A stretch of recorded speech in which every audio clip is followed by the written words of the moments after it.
ये कहानी तब शुरू होती है जब अनीता कॉलेज में थी। अनीता एक गरीब परिवार से आने वाली लड़की थी जिसके पिता एक किसान थे और वो बड़ी मुश्किल से कॉलेज में दाखिला ले पाई थी। आई एम सो सॉरी मेरी जान, वो एक इमरजेंसी थी इसीलिए मैं। हाँ बस मुझे सब पता है डॉक्टर साहब, आपकी इमरजेंसी के बारे में। ऐसा मत कहो अनीता, कसम से मैं तो बस आ ही रहा था, अचानक एक इमरजेंसी केस आ गया तो मैं मना कैसे करता, बोलो ज़रा। अच्छा जी, पर ये तो बताओ ऐसी कौन सी इमरजेंसी थी जो सारे सीनियर डॉक्टर हैंडल नहीं कर पाए और उनको लास्ट ईयर के डॉक्टर रोहित को बुलाना पड़ा, बोलो। कसम से चप्पल भिगोकर बेइज्जती कैसे करते हैं, ये तो कोई तुमसे सीखे।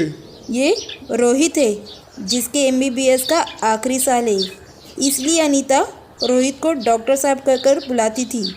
अनीता और रोहित की मुलाकात एक मंदिर में हुई थी और पहली नज़र में दोनों एक दूसरे को दिल दे बैठे थे। रोहित अनीता से बहुत प्यार करता था और दोनों के बीच मुलाकात का सिलसिला चल पड़ा था। डॉक्टर साहब, इतने दिन हो गए हमें मिले हुए, पर आपने कभी अपने घर वालों के बारे में कुछ नहीं बताया। मुझे भी तो पता चले आखिर मेरे ससुराल में कौन कौन है, कैसा है मेरा ससुराल, बताइए ना।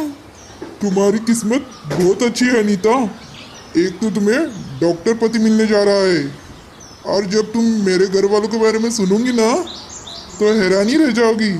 अच्छा जी, तो बताइए ज़रा। मेरे घर में पापा, मम्मी और मेरा एक छोटा भाई है। अच्छा, तो क्या करते हैं देवर जी? वो अभी बीटेक कर रहा है, इंजीनियर बनेगा वो। अरे वाह, क्या बात है, एक भाई इंजीनियर एक भाई डॉक्टर, बढ़िया है ये तो। हाँ, पापा की यही ख्वाहिश थी तो मैं डॉक्टर बनने चल पड़ा और छोटा भाई इंजीनियर। और हाँ, शादी के बाद ना तुम हमारे यहाँ रानी बनकर रहोगी। मैं और रानी? क्या आप किसी महल में रहते हो? नहीं, महल तो नहीं है पर महल से कम भी नहीं है, शानदार हवेली है हमारी, ढेर सारी गाड़ियाँ हैं हमारे पास।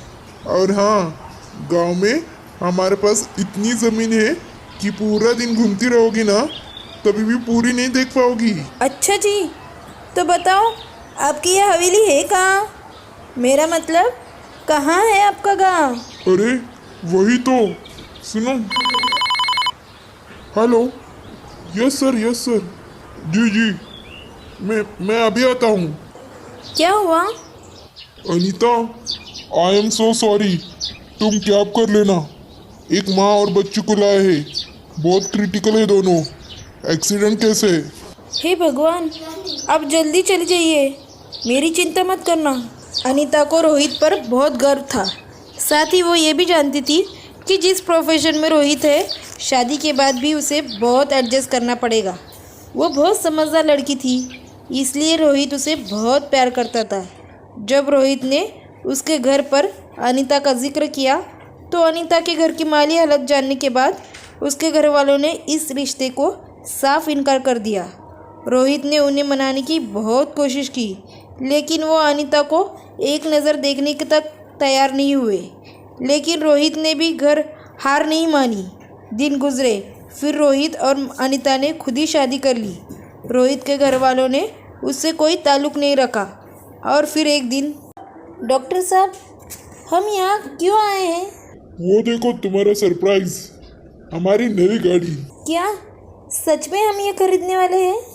आज से कैब का चक्कर खत्म, लेडी अनीता अब से कार में घूमेगी।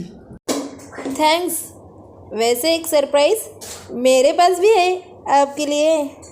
अच्छा, तो दिखाओ ना। इस कार में कुछ महीने बाद हम 2 नहीं बल्कि 3 घूमेंगे। 3? अच्छा सच्ची क्या? तुम सच कह रही हो ना अनीता? हाँ, ये सच है, आप पापा बनने वाले हो। रोहित और अनीता बहुत खुश थे। हालांकि रोहित के घर वालों का उनके साथ न होना उन्हें बहुत दुख दे रहा था, लेकिन फिर भी वो दोनों एक दूसरे के लिए काफ़ी थे। अब तो उनका बच्चा भी इस दुनिया में आने वाला था। पूरे 9 महीने बाद अनीता ने एक बच्चे को जन्म दिया जिसका नाम उन्होंने राम रखा। सब कुछ अच्छा चल रहा था, लेकिन फिर वो दिन भी आया जिस दिन अनीता की सारी दुनिया ही पलट गई। एक दिन रोहित घर से हॉस्पिटल जा रहा था तो एक भयानक कार एक्सीडेंट में उसकी मौत हो गई।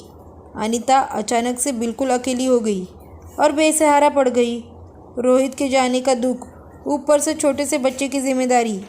अनीता को कुछ समझ नहीं आ रहा था कि वो अब क्या करे। क्यों छोड़कर चले गए अब हम दोनों को? अब मैं कैसे रहूँगी?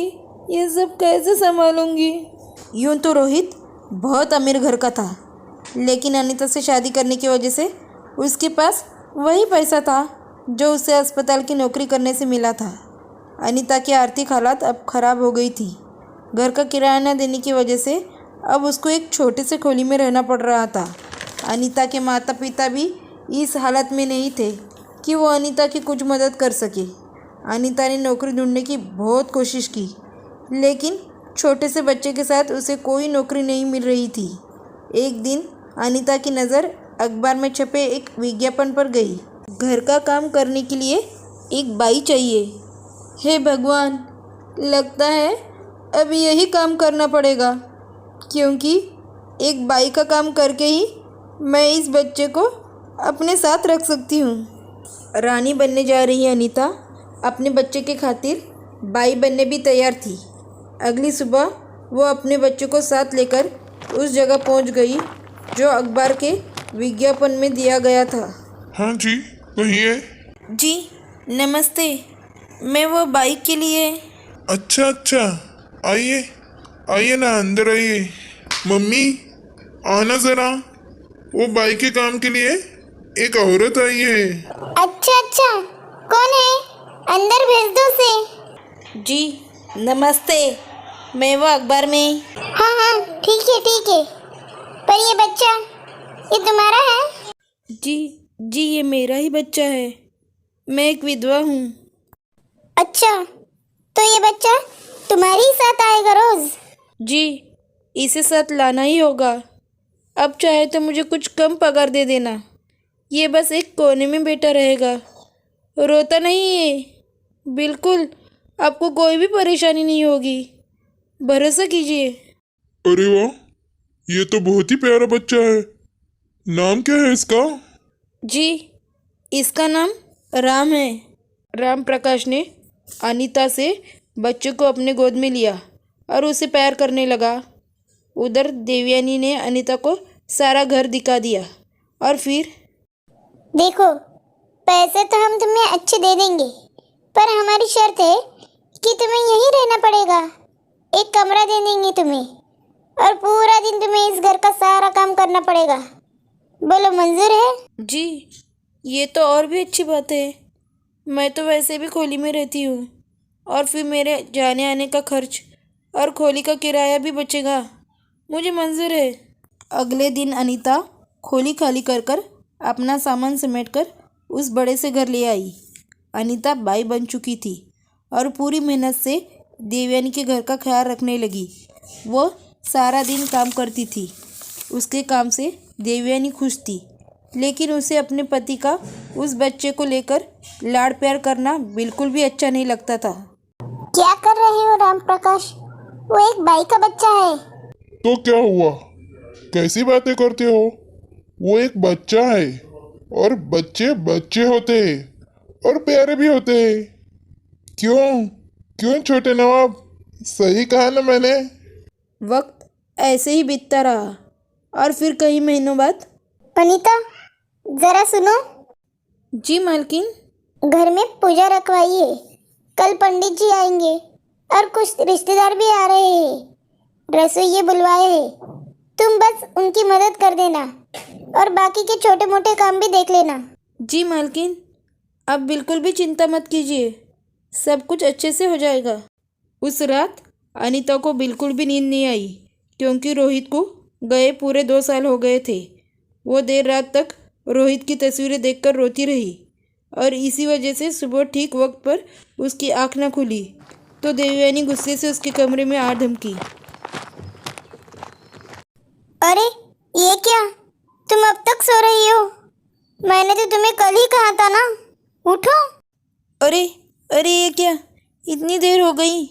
माफ़ कर देना मालकिन, मैं बस अभी अभी नहा धोकर सब काम देखती हूँ। अनीता हड़बड़ाकर उठी और नहाने चली गई।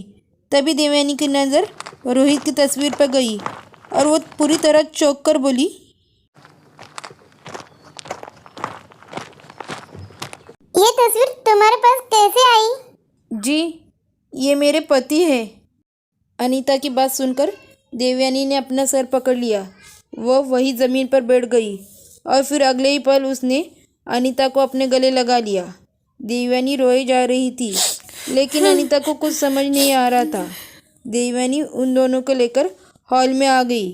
हॉल में एक बड़ी सी तस्वीर लगी थी जिस पर फूलमाला चढ़ी हुई थी। असल में वो तस्वीर रोहित की थी। उस तस्वीर को देखकर अनीता फुट फुट कर रोने लगी। देवयानी के भी आंसू नहीं थम रहे थे, वो रोए जा रही थी। हे भगवान, तुमने मेरे बच्चे को मुझसे क्यों छीन लिया भगवान? क्या बात है, तुम रो क्यों रही हो? और ये भाई, इस भाई को क्या हुआ? ये क्यों रो रही है? भाई नहीं, बहू है ये इस घर की, हमारे रोहित की पत्नी है ये। राम प्रकाश अनीता को देखता रहा, लेकिन कुछ भी नहीं कह सका। अब बिल्कुल भी चिंता मत कीजिए। मैं जानती हूँ मैं इस घर की बहू कहलाने के लायक नहीं हूँ, ना पहले थी और ना अब हूँ। बस ये पूजे में शामिल हो जाऊँ, उसके बाद मैं राम को लेकर चली जाऊँगी और फिर कभी भी आपको ये मनुष्य शक्ल नहीं दिखाऊंगी। नहीं नहीं, हमें हमारी गलतियों की इतनी बड़ी सजा मत दो बेटी। हमने हमारे बेटे को तो खो दिया है, पर अब हमारे पोते को हमसे दूर मत करो। और रही बात तुम्हारी, तो तुम में कमी नहीं थी मेरी बच्ची, बल्कि हम ही गलत थे हमेशा से। रोहित ही सही था। तुम लाखों में एक हो और हर तरह से हमारी बहू कहलाने लायक हो। क्यों क्यों सही कहा ना रोहित की माँ? देवयानी के मुंह से शब्द नहीं निकल रहे थे। उसकी आंखों ने उसके दिल का हाल बता दिया था।